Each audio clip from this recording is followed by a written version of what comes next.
Zuzenak marraztu ditugu.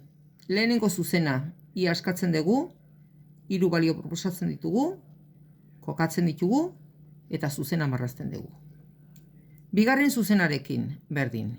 Ia askatzen dugu,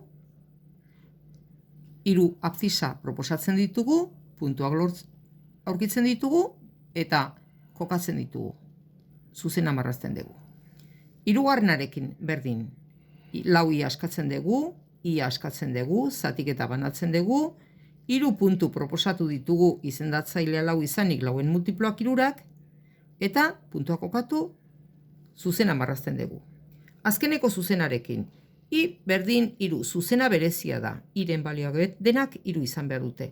Xen balioak proposatzen ditut, minus 4, 0 eta 4, baina iren balioak ezin dira bilatu 3 balio behar dute, beti.